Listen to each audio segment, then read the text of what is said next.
Mesdames, Messieurs, amis téléspectateurs, bonjour. J'ai tenu absolument à faire cette émission directe avec vous aujourd'hui pour vous souhaiter bien entendu la bonne année.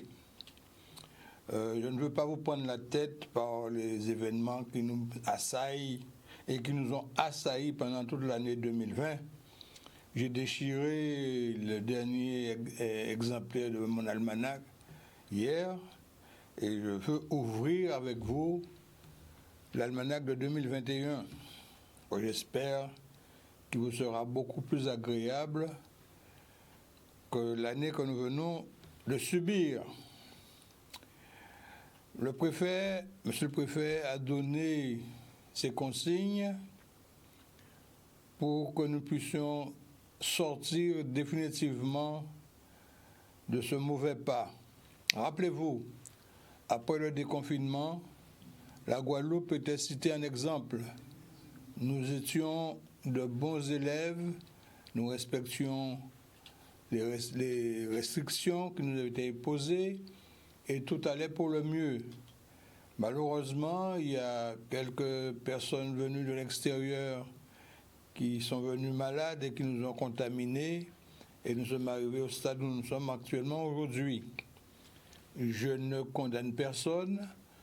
Je dis simplement que nous sommes un tout petit pays, la Guadeloupe, 1782 km², ne l'oubliez pas, avec une population de 400 000 âmes, cosmopolite, puisque nous avons toute espèce de race et de couleur et de tendance ici en Guadeloupe.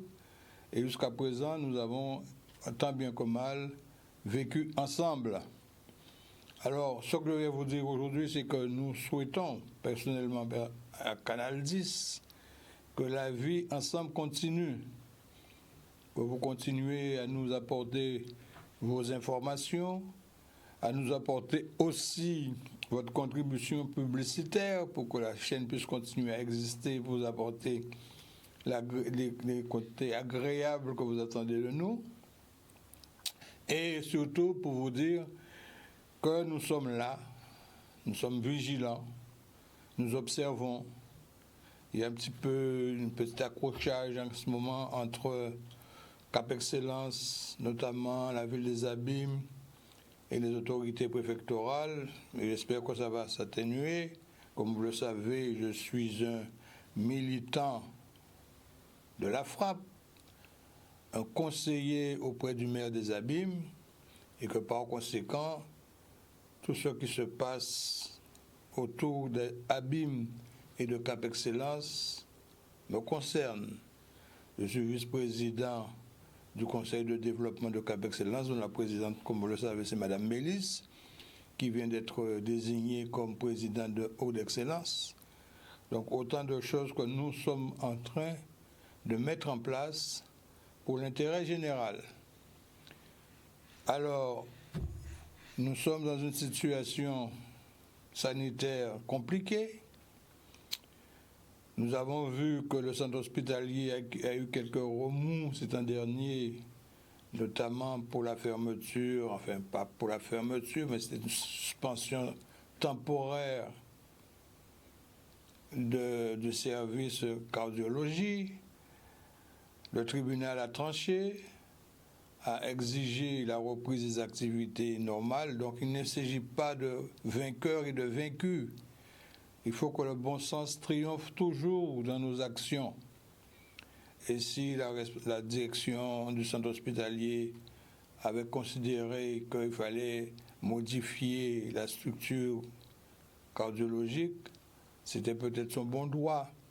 Et peut-être aussi une volonté de fournir un service plus compétent, disons. Mais la personne qui assurait ce service était jusqu'à présent reconnue pour sa compétence. Alors on a pensé qu'il pouvait avoir de petites zizanies.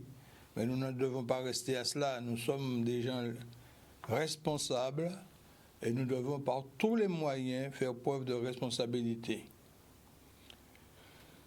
Eh bien, les communautés ont fêté, selon leur tradition, les fêtes de fin d'année. Je ne connais pas comment les Chinois l'ont fait. Je sais comment les Guadeloupéens l'ont fait, mais avec beaucoup de modération. Et nous avons vu aussi sur la première chaîne de Guadeloupe que les ressortissants de la communauté haïtienne ont manifesté leur début d'année traditionnelle par la soupe aux habitants, comme on appelle la soupe de Dessalines. Et vous avez pu voir comment un très petit comité, parce que l'année dernière, il y avait beaucoup plus de monde que ça. D'ailleurs, l'année dernière, j'avais même participé, mais cette année, je n'ai pas reçu d'invitation, je restais de mon côté. De toute manière, je n'aurais pas pu le faire, puisque je ne peux pas venir ici dire la modération, et de mon côté, ne pas respecter la modération suggérée. En tout état de cause, 2021 est là. Nos responsables doivent comprendre que nous avons une tâche importante. C'est faire mieux avec les moyens que nous avons. Les restrictions budgétaires ne vont pas tarder, puisque dans sa déclaration, le président de la République avait dit quoi que ça coûte. Mais il faut bien remarquer que ça coûte beaucoup. Ça coûte beaucoup à l'État pour maintenir en vie les entreprises. Et si les entreprises restent en vie, ça veut dire que les salariés reçoivent leur pécule. Il y a beaucoup de salariés qui ont déjà perdu leur emploi. Et sans aucun doute, d'autres vont suivre. Et c'est pourquoi je dis, moi, en tant que président de l'Union des professions libérales de Guadeloupe, jusqu'à présent, dans notre circuit profession libérale, nous avons fait tant bien que mal face aux difficultés. Il n'y a pas eu de congédiement dans notre secteur, mais nous avons perdu beaucoup d'activités.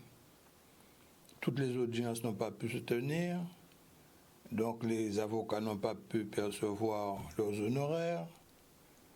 Ensuite, il y a des difficultés d'ordre général qui se sont fait jour, notamment dans le cas du confinement, et qu'en quelque sorte, nous n'avons pas gagné de l'argent, mais nous avons tenu la position. Parce que ça, les professions libérales sont diverses. Vous avez la partie médicale qui était sur le front, sur tous les fronts.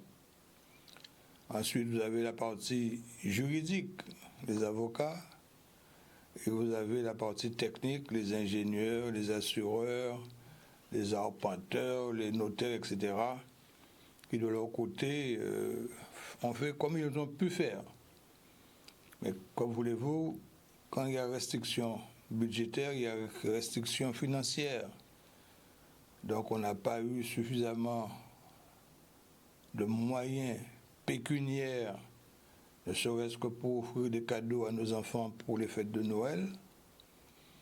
Et là encore, il nous reste encore une petite porte ouverte, là c'est pour les fêtes des rois. Peut-être qu'on va avoir un petit peu d'argent qui va tomber.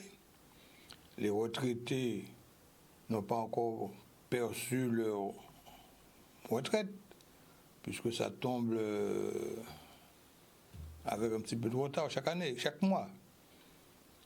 Parce que ceux qui sont, ils ont la retraite des cadres, par exemple, la retraite des cadres arrive vers le 10-15. Et la retraite normale arrive dans les 2 premiers jours du mois.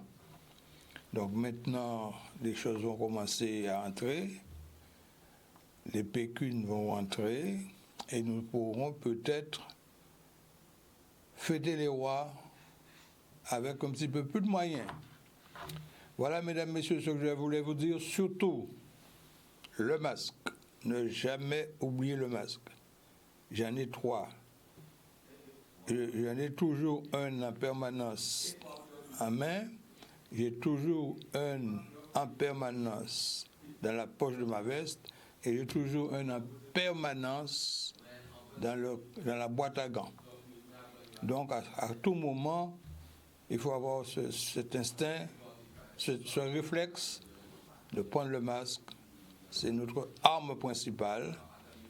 Et je vous le recommande aussi bien que le fait le préfet et vos responsables de municipalité. Sur cela, je ne vais pas vous prendre davantage la tête. Nous sommes en week-end prolongé. La route, comme le dit si bien le slogan, est faite pour tout le monde. Il faut la partager. Prudence sur les routes.